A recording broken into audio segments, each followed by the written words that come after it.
a classic in itself, you know, in his own right. But you know, somebody like Fat Pat, who would, I've heard the perfect word describing him is jiggy. He got a big man who able to get down and ride the track, and then he'll sing some gangster shit for you too, and then tell you how it is, and then have you groove and dance that song. I mean, that right there, that's a genre of rap in its own. You know what I'm saying?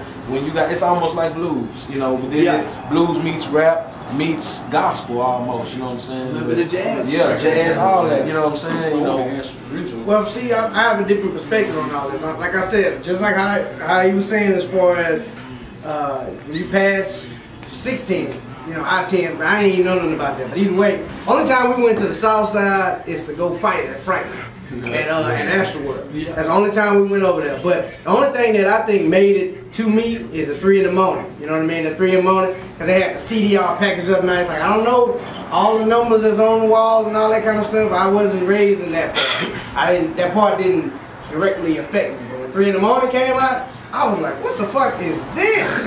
You know what I mean? I heard the UGK sample and I'm like, pocket full of stones. I'm like, I'm jamming it. You know, and all the music I'm listening to it at regular speed. So when I heard it, I was like, okay, this is just something new. You know, my cousin, he worked for Rap a lot, so I heard, you know, your Spice Ones and your Gangsta Nips and shit like that. So I'm listening to that shit. So I just looking at that like it's just another CD. You know what I mean? Just another type of music to listen to. You know, but I kind of feel like the south side of Houston, southeast, southwest, all that was the same to me. They kind of created their own network. You know what I'm saying? They created their own network. They didn't need the north side. They didn't need to come bring their CDs out there on our side. So shit, we didn't have them. You know what I mean? We listened to whatever the hell came out on, whatever Master P was throwing out or some shit. You know what I mean? We listening to UGK and well, I mean, you had some artists like you had Trinity Garden, you know what I'm saying? Trinity Garden Cartel and shit like that. You know what I'm saying? But like little pockets. But like you said, it wasn't the influence that like when you think about like when I know what you're talking about. When he say it influenced his life, you know what I'm saying? That's like Switch House. Switch House was like in my face. Every time I turn around, Switch House was there. You know what I mean? I think the original members like the Big Tyke, the Big Pig, and the goddamn everybody hollering and screaming on the track. And you know what I mean, bringing shit back 3-4 times and shit like that. That was a part of my neighborhood, and I was really interested in it because everybody that was in there, most of the people that was in there, they was from my neighborhood, and I could connect to them. But even in incorporating a Swisher House or something like that, I'm just gonna say things like that because they not the only camps, you know, like how they say for every Michael Jordan, Jerry Rice is 100 niggas you never heard of, you know what I'm saying? But in the aspect of Swisher House, you know, for me personally, that came along so much later. Yeah, it did. After the comet didn't hit Earth, which we call Screw. You know what I'm saying? Right. But I wasn't involved in that. Yeah. So what I'm saying is somebody that in which this is as a whole affect more than just the South area. It spread like crack in the 80s because otherwise there would be no Swisher House. That's a great analogy. There wouldn't be no nothing. You know what I'm saying? Honestly, that's a great way for me to say it. And they need to drive one call. There will be no nothing. Because honestly, without that man, honestly, there would be no nothing. I mean, you would have people come along and do their thing and you know, probably make their small impact, but without the backing of this building as a whole or this entity, Screwed Up Records and Tapes, the legend built himself, all these, I hate to use this word, but bandwagon riders, and me included, I'm on that same bandwagon, you know, considering how greatly he affected me personally, you know, but the entrepreneurship of creating something on demand, whether it be a drug, whether it be your crossover, or whether it be your 16 or your scratching, the capability to build something like that and create a major demand for it in a place where there was no music in a national scale or level, that's hard. I think you hit, go ahead. But you hit a really good point in the fact of when it's all said and done, you look at what Screw did, and you claim the originality. I mean, the one thing is, if you never heard Screw music, and like I said, till I came here, the only recognition I had of Screw, and I remember this, was in the Source magazine. It was about this size. The day like when he passed, when he was in the Source, it was about an article about this size, and I remember reading it, and I kind of knew who Screw was, like in reference. You know, he was like, in our opinion, on the West Coast, it was like what DJ Clue was to New York, that's what Screw was to the South. At least in our opinion, because we didn't know what the music was, but that was the only name that you could like hear and play somewhere. You look for names and identification. Right, yeah, you know, so it was like, okay, you got that there. I tell people on the West Coast, we had radio shows, but we didn't have a DJ. Like, we didn't have, mixtapes were not big on the West Coast. Yeah. Not like, you know, like, we had like radio shows. I don't know what's going on in San Diego, but I know we had like the Wake Up Show, we had Sway and Tech, we had like the Baker Boys, we had people that were hip hop institutions, but there was no, like, okay, here's a camp of these dudes, here's a camp of them. We had, like you guys had the Ghetto Boys, we had NWA. You had, on the East Coast, you might have, actually they had camps. Like, our first camp really was. I mean, put it like this, if you consider it like that, yeah, you're right, the Ghetto Boys is the South's NWA, and to the East Coast it'd be Public Enemy, because that's where NWA bred from. And they all begat how such and such begat from him, and he begat from this one, and he that's how it go. But that, you know what I'm saying? But that's what I'm saying. That's the important part of it. Like, when you look at originality, I think the only way you can test somebody's impact in whatever they're doing is by what comes after that tries to emulate them. And I think one of the best things that I see down here is you had one man build something that has lasted without him being here physically, but it's lasted in a way that it continues. I mean, it continues on and on. I mean, I've seen people getting arguments and fighting and saying, after Screw Pass, there's no more Screw music. You gotta say slow. You got, you know, like, slow. Yeah, like they're like you're not even allowed to use. That's slow. Respectful. And you know, and that's my thing. I'm like, yeah, I think that's more respect than anything. Without me knowing the music, that's the legacy I have to look at and be like, look, I don't care what if he did a song I never liked or whatever, but you respect the man's power and what he did for a culture. And I think that a lot of times when we talk about originality versus people copying and stuff like that, or you know, things that we be like it's not fake, or you know, however you want to classify it, I don't think anybody takes it to that old adage of duplicate, what is it? Copy is the best form of flattery. I can't think of it. Imitation is the best form of flattery. And you know, some people don't take it that way because it's hip hop. You know, the first thing you say is like, "Oh, my style." But I mean, I tell people, I remember when you go buy a snapback hat for $12.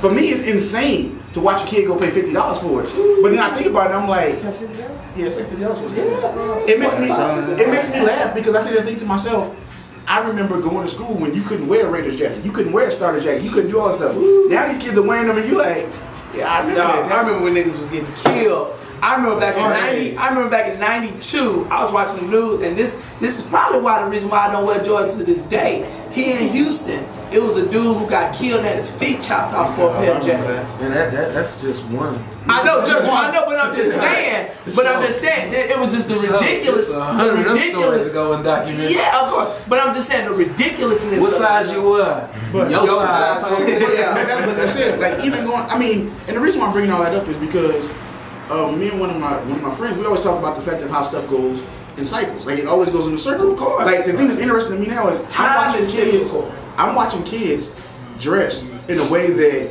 back home dressing like that would get you killed, or you saying a whole lot about yourself in that moment. I mean, minus skinny jeans. What's an example? But starter jackets. I mean, the starter jackets.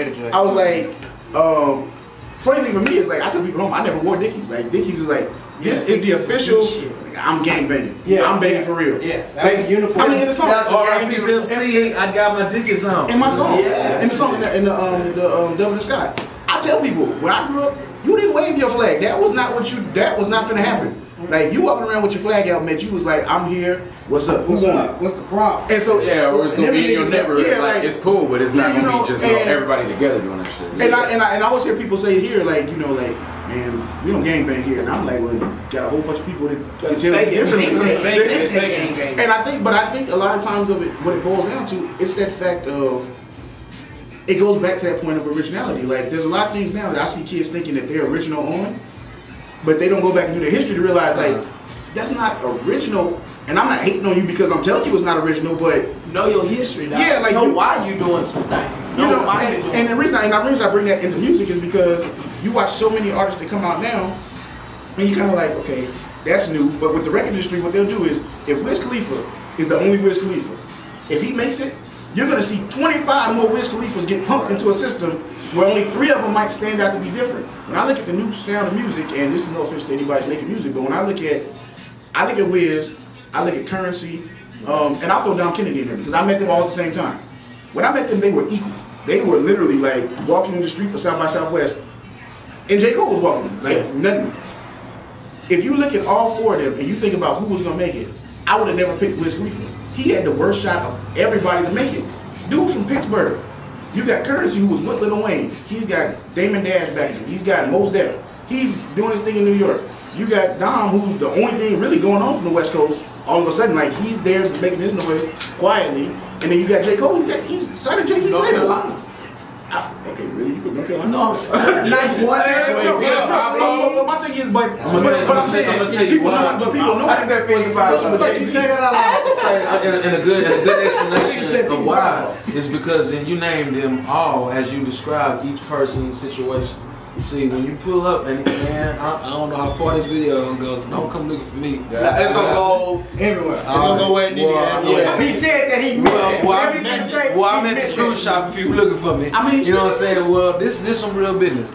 Currency, you say he came from who? New Orleans. Okay, now let's be honest. Will Currency ever be hotter than what Lil Wayne is? No. All right. J. Cole, he came from who? Jay-Z, right? Yeah. Will he ever? No. Wait.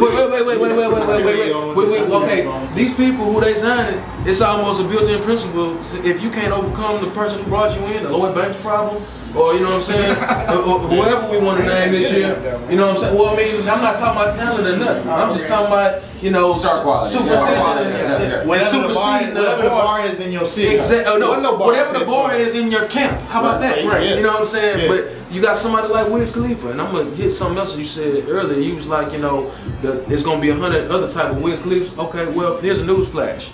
Wes Khalifa is one of the 100 types of Devin the Dude, Snoop Dogg's, whatever. You know what I'm saying? It's the same. It's the same principle. You know, you got somebody who builds a style or a foundation based on what works, and what works may be a little bit of Snoop, a little bit of this, or whatever have you, whoever. You know what I'm saying? But considering he came from what is it, Rostrum Records or something like that? Yeah. Okay, all I'm saying is, I don't know who the hell he is before that. Right, that's the point. Okay, there is no capsize on what he may be. Right. But if you say Currency, I'm going to think of Lil Wayne. And I'm going to say he ain't going to do that. Just like we said earlier. If you say J. Cole, I'm going to think of Jay-Z. And I know he ain't going to do that. But you know, now when you say Wiz Khalifa, I'm like, what in the fuck left field is that? You can't just think about it like that because you got to look at the Kanye effect. Yeah, but he still ain't as large as the people who brought him in. But Jay, he's on par though. Think about it. Who else has Jay-Z ever done an album with? Let's remember, I ain't talking about him throwing him a bone and doing an album with him. I don't know if it's a bone. I ain't talking about lyrically. I'm not talking about none of that. Let's just talk about how established Jay-Z is in music. This man ran the most powerful label ever. But let me ask you. All I'm saying is, you really about to tell me that Kanye, he's about to do exactly what Jay-Z just did. That's a business thing. But that's a whole thing. What I'm saying, but that's gonna be impossible. But this is what I'm saying. But in that same standpoint, it's not even trying to be. You can't be Jay-Z. Like Wiz can't be. I mean, Currency can't be Lil Wayne. Yeah. I think the biggest mistake, and I've told people from day one, I think Drake signing to Young Money was smart for Lil Wayne and dumb for Drake. Yeah, because Drake, at a time when he was getting a deal, he was 2 million hits on MySpace with no deal. Yeah. Nobody. And I didn't know who he was. Like literally, I called, when I found out who he was, I had a producer that was trying to work with him. I called New York. It was like, I don't know who Drake is. I called my little sister. She was like, yeah, he's on that Degrassi. She was like, he got a couple songs with Trey Songz. She liked him. And I'm like, how the hell is this dude that's New York not know? I'm like, how is this dude this popular?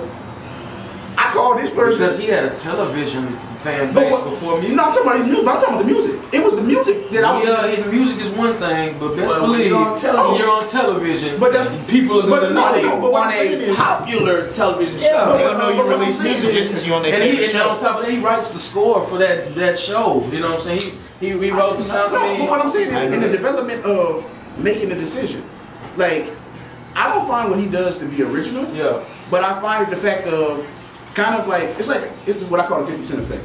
People talk about 50 Cent, but I was like 50 Cent came along at a time when a generation of music listeners had heard no violence. Right. See, but that's the whole thing about these other artists too. At the times that the people that brought them in came in, when Jay-Z came in, there was nothing. Nobody was doing what Jay-Z was doing. Not to say Jay, but I mean just business-wise.